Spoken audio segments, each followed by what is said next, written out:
And also, we've also heard evidence about the fact that in India, at least in those days, and I'm marking it again from the post-bombing up to 96 or thereabouts, in India, there was mistrust of law enforcement or Indian police on the part of the Sikh community.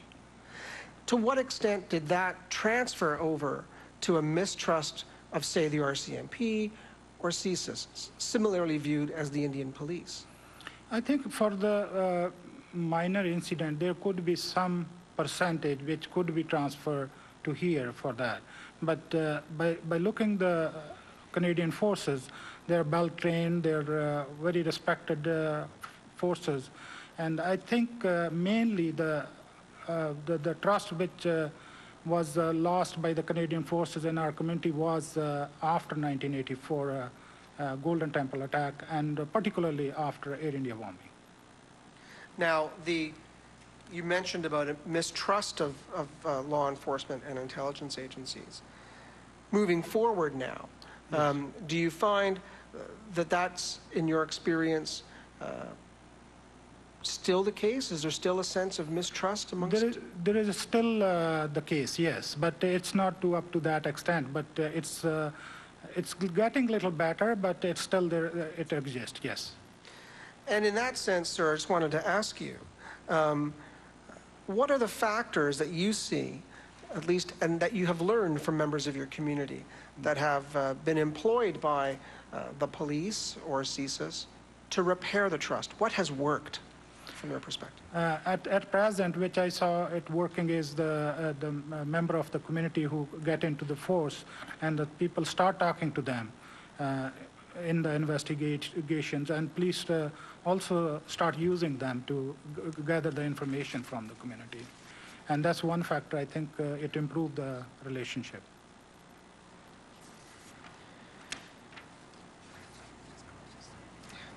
Now,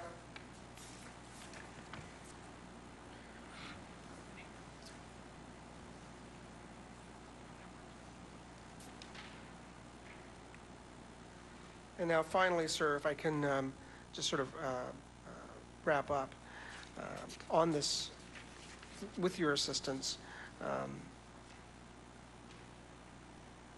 You've indicated that there was some mistrust of authorities, that it is getting better. One of the factors is that if there were people who were of similar background, who are members of either the RCMP or the security agency, yes. that goes a long way to helping the community. Yes. Today, sir, having been engaged in this for so many years, you'd agree that the bombing of 182, as you say, was an unforgivable act. That's correct. And that view is held today, presently, by the members of the community that you transact with. That's correct, because we have done a few times this talk show on these things, and community has expressed their feelings on the talk show. I specifically asked for the inquiry before on my talk shows when this inquiry was not announced, and the community was very saddened with that act. And that's what we learned from the talk shows and also interacting with my community member, because most of the Toronto community knows me very well, and they always talk to me about the serious issues.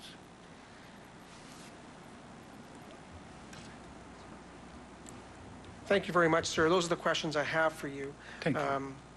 I don't know if there will be questions by my colleague, Mr. Shore, or not.